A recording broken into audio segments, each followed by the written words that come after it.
Ladies and gentlemen, boys and girls, viewers of all ages, welcome to The Void. My name is Logic, and I'll be your guide.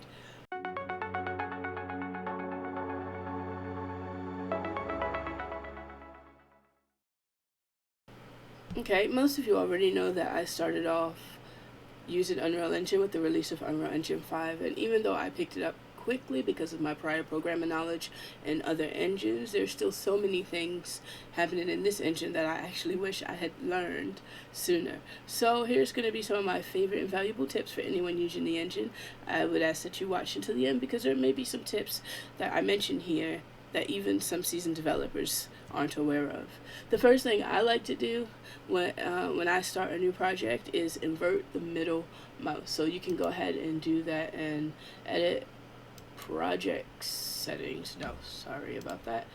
Editor preferences, and I basically just search for invert and invert middle mouse pan. So what that does is it makes the mouse react in Unreal Engine as if you are in Blender or Maya, and it may be more beneficial to you if you are used to using any other 3D program. The middle mouse is always inverted. So I've been using Blender for over 10 years basically. I've been using it so long I can't imagine not having this feature, so that's one of my top features. That's why I mentioned that first. My second favorite thing to do is I have to make sure my blueprints save when I compiled. Now, from watching tutorials and watching other people use the engine, I know every time we go into a different blueprint and we have something to do, everyone compiles and then it comes over and click save. Did you know that you don't actually have to do that? You can go back into I keep going into project settings. You can go back into editor preferences, and this time we're going to go ahead and search up save. And it should be the first one under compiler. It's basically save on compile. I have that set to always. So now anytime I press compile on any of mine, it's going to automatically save. Even if there is an error, it will save the error as well. Well, it will save regardless, so you don't lose what you're working on. If anything crashed the last time you press compile or the last time it auto-saved, it'll always have something to save. So it's time for you to uncondition yourself from taking that extra step of pressing save after you compile. It's going to save so much time. I know you may be used to it. It's going to take a minute to uncondition yourself, but you do not have to press both of those buttons.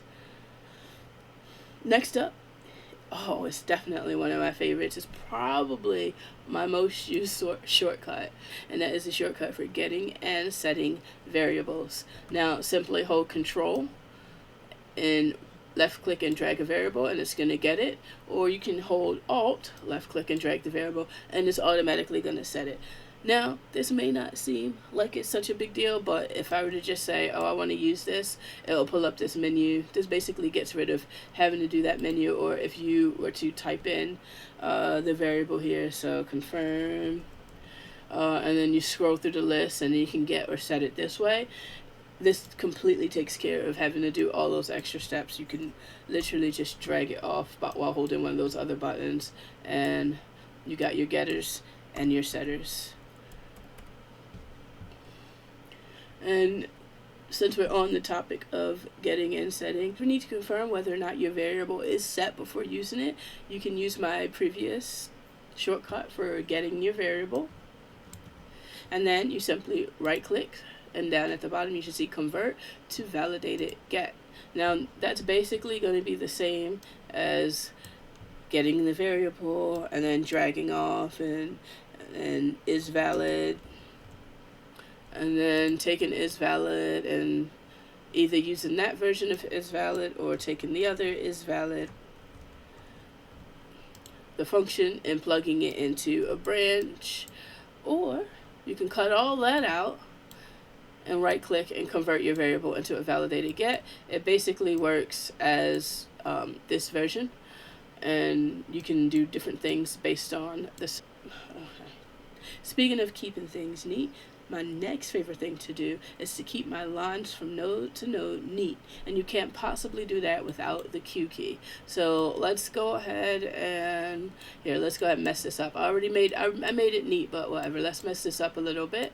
So what you're gonna do here is, oh, that's hidden back there. All you have to do is select the 2 nodes that you want to line up, 2 or more. It doesn't matter how many you select, but you press the Q key and they're gonna adjust to the correct level. It actually works on reroute nodes as well. So I've got that reroute node selected in that top left there. I press Q and everything is just going to line up to wherever you would like it to be. Oh my, this is so invaluable to keep things looking like, what do they call it, spaghetti, right? To keep everything from looking as crazy as spaghetti, using reroute nodes and using nodes to keep everything neat like that. Is definitely beneficial. It will save you a lot of time later.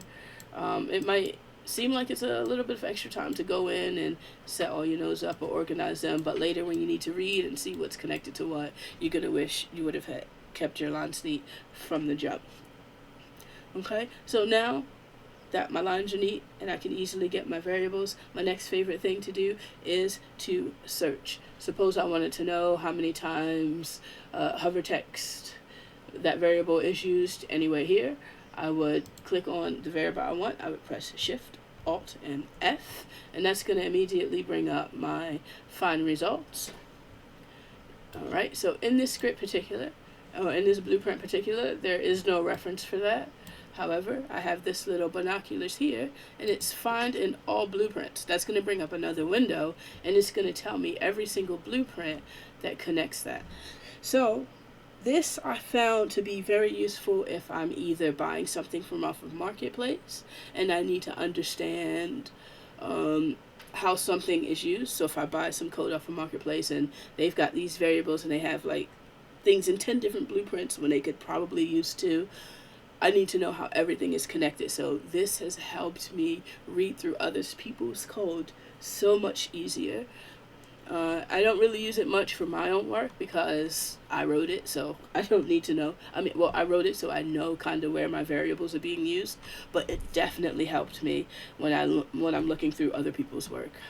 That has been invaluable because it's like not everybody programs the same. Not everybody programs as neat as you might do. So trying to find out what they meant and how they name their naming convention and what's connected to what, how they use this in another blueprint. It's like sometimes it's enraging, like, why did you do this versus this?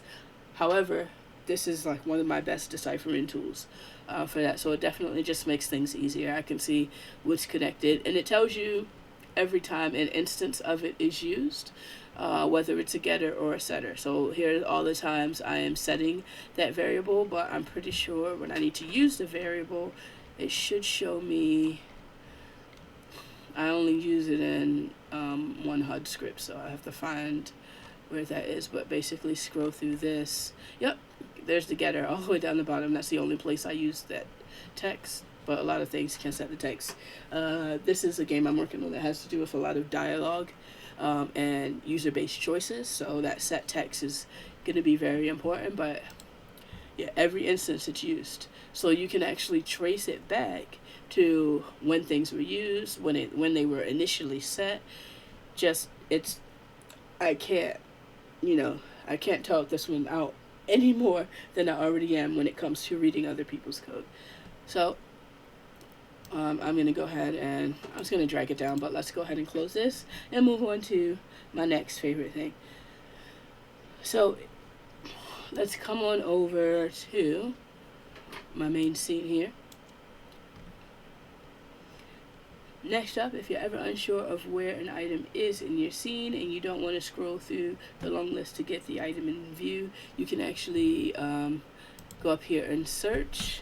Let's search for, let's pretend I don't know where the detergent is, and I'm going to go ahead and select it. That's the one I'm looking for. I'm going ahead and press the F key, and it'll take me directly to that object. So anything you hit here in the outliner and press F on, you're going to go ahead and get a direct location. And what it's going to do is it's going to put it directly to the center of your screen, and it being in the center of your screen in focus is actually going to be valuable for the next tip I have, and that is the tip of holding Alt and left click and drag around the object.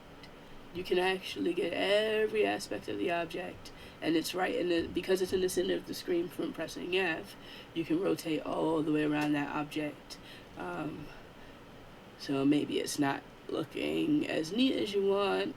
This one in particular isn't facing the way I would like it to do, so I'm going to turn it around just to make sure it's facing the correct direction. And the way I switch between those tools, I use the W for position, E for rotation, and R for scaling. If you are not using those quick keys, W, E, and R, you're wasting your time. You can go up here and click every one and move between them, but yeah, you're definitely wasting your time because they're right there at your fingertips. W, E, R, cycle right through those. Now, everyone knows that typically on a computer, Control-C is for copy and Control-V is for paste. It's quick, sure, but my favorite way to copy items in Scene is actually Control-D. What Control-D does is it duplicates. It copies and pastes all at once. It'll paste it nearby the object that you're duplicating, and it helps you decorate a scene quickly, or it helps you produce an army of little blue robots to help you take over the world. But story for another day. The next copy and paste tip I have for you is copying and pasting data from inside of these typable fields. So let me go ahead and duplicate that initial one. Alright, let's say I want to move detergent A to the position of detergent B. I would just come in the location. Usually you can hover in this area because it's usually like there's usually a little bit of space for your mouse to sit right there. But what you're going to do is you're going to shift and right click, and you saw it flashed a little bit. That flash was my indication that the information was copied. Alright, and once I have that data, I can click on my second object, shift and left click, and that information has pasted. And now, just to prove that I didn't delete it, there it is. That item actually moved over to that position. So that's a really quick way to copy a whole bunch of assets. Now, it pretty much works for any of the typable fields. So if I wanted to move this, say I wanted to move the washing powder, it doesn't matter. It doesn't necessarily have to be the same item. I'm going to shift and left click. That data is still saved, and now the washing powder has moved to that position. So even though I've clicked off of things, I can click on and that data is still copied to my keyboard. Shift, left click, I can move that over there as well. And there you have it. Moving on to the next tip, if things get a little bit too cluttered, like I have this blueprint here, you could always highlight everything you want to remove to save space, and you can go ahead and right click and collapse nodes. Now what that's going to do is it's going to collapse it into what I call a subgraph, which is basically like your content folder, how you have different folders inside of folders, which are subfolders of other folders. That's basically what this is doing. The code is still there. You can still reference the code. Let's just make sure you have named it correctly. I'm just going to name mine example graph 2. Yeah, let's go with that. Alright, but it's going to save me a whole lot of space if I have too much code going on in one area and I want to separate different things. You can double click to go in the graph, or you can come over to the left in your event graph and you can actually see this is the base event graph, and there's my little node. Let me know that I've collapsed stuff in there, but you can also click on it from here and that'll take you into it as well. This also list the different type of events that you have in your graph. So if you ever just want to look and see what you've got going on without having to go directly into it, you can see which of your events are under which subgraph. But basically you want to maintain the same naming convention so that when you come back to this later, you can still recognize all of the things that you've collapsed, even though they're not all on one page and you can't see them all at once.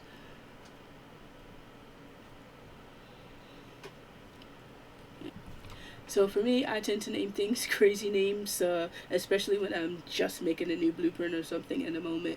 And sometimes I'll just name it crazy, and later, after I work in the code that I want, the sort of of the context of the blueprint changes, and I need to rename it. So I basically use my favorite key, the F2 key, to rename everything. So F2 is going to go ahead and bring it up, and so let's just assume that it is the subgraph for enhanced input. Okay, so now I've renamed it, and I can do that for my variable. So I've got here. Now typically with this you can just left click and go in, but sometimes it doesn't always work. Right, I just left clicked on it twice and it didn't work. F2 is gonna help me out, bring that right up so I can change that variable. And guess what? It also works in the content folder. So if I wanted this to, maybe I don't want it to be called main again, I can go ahead and press F2 and call it something else, main also. All right, and it's going to go ahead and change that for me, but that's a quick way to get it. I used to do the whole click in, and then I wanted to change it. I'm like, oh, I'm clicking, constantly clicking. There it is. After 5 clicks, it's finally come out. It's a little bit frustrating when you're not clicking in the exact right spot to get everything to come up, and even when you are clicking in the right spot, it doesn't come up. Just hit the F2 key. All your troubles with naming are solved. I would also remind you to keep the same naming convention you have across the board. That way things don't get confusing. But in the event that they do get confused and mixed up, you could always color code your content folder. Right, everything doesn't have to stay yellow. Sometimes I do this, sometimes I don't. It depends on whether or not I'm importing a lot of assets from other people. And if that's the case, I'll leave other people's things yellow, and then I'll go ahead and color my own folder. So right now, set color, they give you the HSV or RGB. You can make your folder color anything you want and keep those color references to you. That again, that is going to be right click, set color. There is no shortcut key for this. It's just something that not a lot of people know that they can do. To help them organize. A lot of people are work more functionally when they can have things color coded, whether it's color coded tabs or color coded folders here. But you can also in Blueprints color code your comments. C is going to bring up that comment, and okay. Now for me, I don't like putting all of my things in like big giant comments. I prefer to do this and have it as a little note, but that's because I've never done visual scripting before I moved over to Unreal Engine. This is like my first time using any kind of visual scripting. I'm a line by line programmer by heart, so just having little colored comments, typically they were green encoding. When I write in other programming languages, they're green, but you can color them whatever color you want. So you can do it as a different tab, which is going to help you see or design things better. I'm not a person that needs a bunch of colors on the screen. I can basically like look at this and know this is an event, this is that, because the nodes themselves are color coded. But some people need their comments to be color coded, separated into sections. I prefer just having the title there so it doesn't take up too much space, but you could expand this, having all of your lined work or all of your blueprint nodes connected underneath the same thing, and then you'll have like big color chunks there. But those can also be color coded to make it easier for people who need that.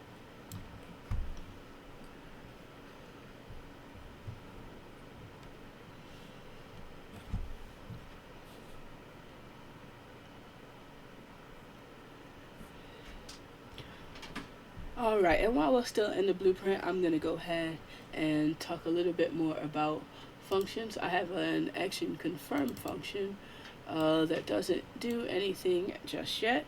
I'm going to go ahead and add a return node, and then I'm going to get, I don't know what I'm going to get character or something. Oop. Oh, get player character. Alright, so to make it easier for me, when I call this function, I want my player character to be returned. Now there's an input and output over here in the details panel, but the easiest way to work with inputs and outputs is you basically take the node, drag it right here, and there you have it. Once you drag it onto there, it gives you basically your return value. It'll type return value, and it also has the type there. Manually doing this for everyone is a little bit tedious, so I prefer I prefer to type up the information that's going to be in the function first, and then whatever my return value is, drop it right there, and there you have it. This actually works both ways. So if I wanted to get player and another index, and for all those who actually know what this node do, I only picked it as an example.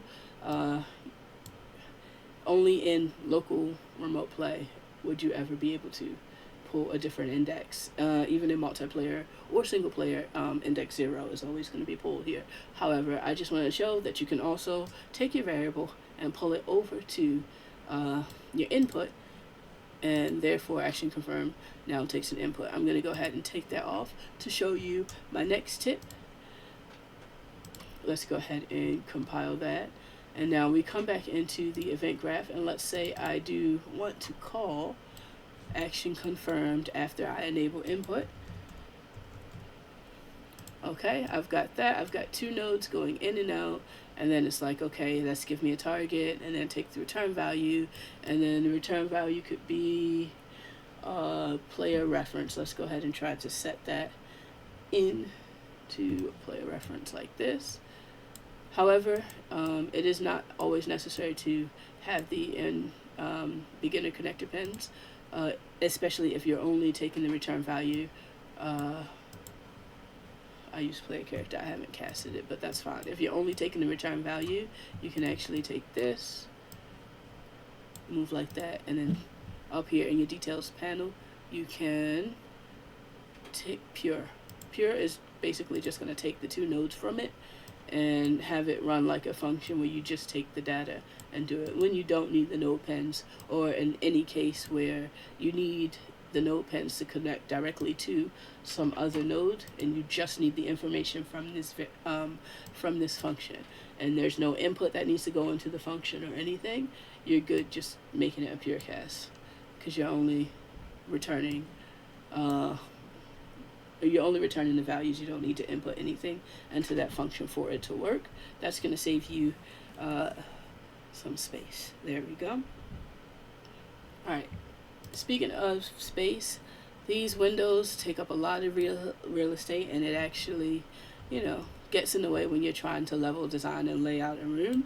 So what I do to hyperfocus when I'm doing level design is I use F11. And F11 is going to allow me to take the items that I've already put out and move them around. It just gives me my entire screen to work with. Now, if you still need access to your content folder, you're not going to get it by going down to the sides unless you use F10 instead of F11.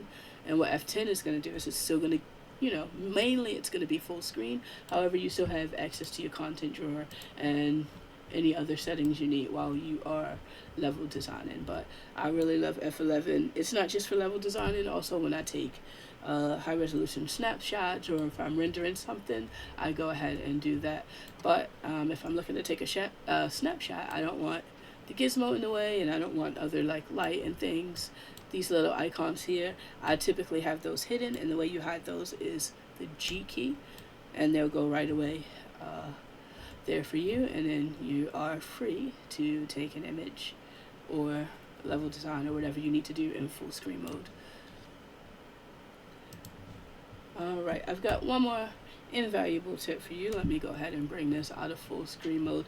Is that building games can take up a lot of space, especially if you're doing something where you're importing a lot of assets from other creators from the marketplace.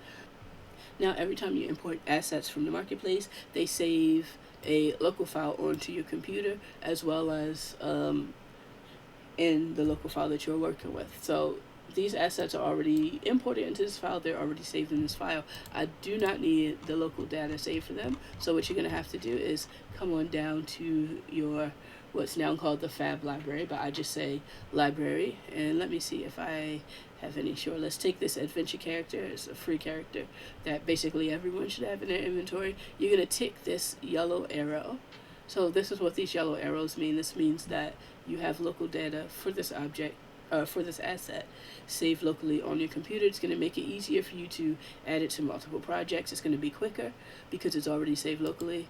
I remove local content after I'm done importing it into the project that I'm working with.